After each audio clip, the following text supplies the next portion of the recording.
Right now, there's one thought running beneath everything you do, and you probably don't even know it's there. Most people believe their identity comes from their choices, their achievements, or their personality.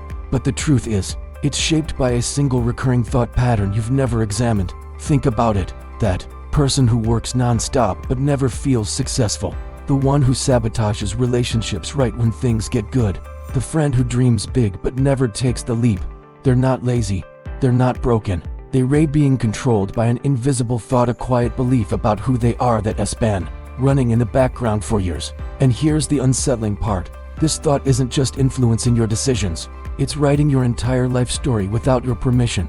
Once you see it, everything changes. So let's find it. After studying behavioral patterns and working with hundreds of people trying to reinvent themselves, I've noticed something consistent. Identity isn't static. It's not something you're born with and carry forever. It's a narrative, a story you tell yourself on repeat. And that story is built on one core belief about who you are or aren't. This is where cognitive psychology gets interesting. Your brain doesn't just observe your life. It interprets it through a lens. That lens determines why smart people sabotage their own success. Why talented individuals stay in jobs or relationships that drain them. Why change feels impossible even when you know better. It's not weakness. It's not lack of willpower. It's that hidden belief running the show. So what is this thought, and how do you find it? Let's break it down. Here's the central insight. The controlling thought is usually a hidden belief about worthiness, capability, or belonging. Something like I'm not enough, or I'm only valuable when I'm productive, or I don't deserve good things. Most people think their identity comes from what they've accomplished or what others think of them, but it actually comes from this quiet, repetitive inner narrative they've internalized since childhood. Picture someone who works endlessly late nights, weekends, no breaks but never feels satisfied. They're not driven by ambition. They're driven by the belief that rest equals worthlessness. Or think about someone who avoids deep relationships, always keeping people at arm's length. They're not commitment phobic. They secretly believe they'll be abandoned, so they leave first. Here's what makes this thought so powerful. It operates beneath conscious awareness. You don't actively think it. It's the lens through which you interpret everything. It determines what risks you take, what opportunities you ignore, and how you react to failure or success.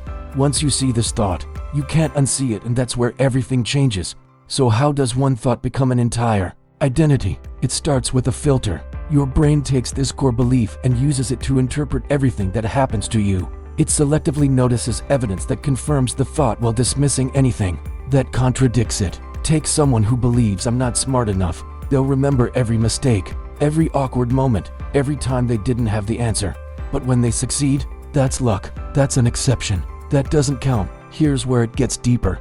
Once this thought becomes central to your identity, your brain actually protects it even when it's painful. Because familiarity feels safer than uncertainty.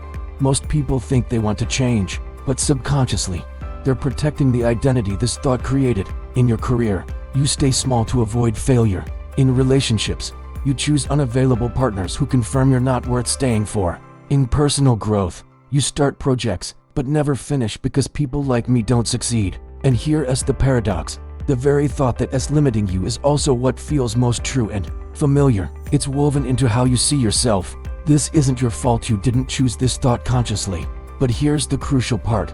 You can choose what to do about it now. So how do you rewrite this? Let's shift into solution mode with 3 actionable steps. First, awareness. You can't change what you can't see. So the goal is to catch this thought in action. For the next 3 days, notice the moments when you feel small, anxious, or stuck. Ask yourself, what am I believing about myself right now? Second, question the evidence. Is this thought actually true? Or is it just familiar? I worked with someone who believed I'm not capable. When we dug deeper, that voice wasn't hers. It was her father's criticism from 20 years ago. It felt true, but it wasn't based on reality. Third, intentional replacement. Choose a new thought that's believable but more constructive. Shift from I'm not enough to I'm learning and growing. This isn't toxic positivity. It's cognitive flexibility, training your brain to see possibilities instead of limitations. Your identity isn't fixed. It's just the story you've been telling, and you can start telling a different one today. The thought controlling your identity has been invisible until now, but awareness is power. So here is my challenge. What is the one thought you've been carrying that is keeping you stuck? Drop it in the comments. Sometimes naming it breaks its hold. And if this shifted something for you, subscribe because we're going deeper into how your mind really works, more on self-awareness, psychology, and the patterns that shape your life. Here's the truth: you're not broken. You're just running old programming.